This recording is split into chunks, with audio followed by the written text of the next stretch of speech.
আমি টিভি হতে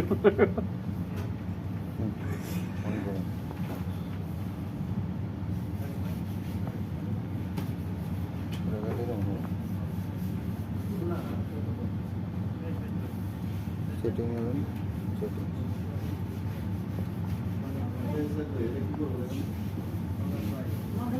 তো ওই এটা দেখুন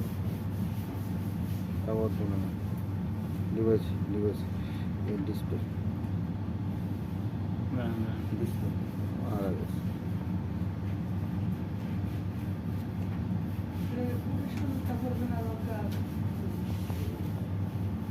আলো পুরোটা ওরা ঠিক আছে বলবো এখানে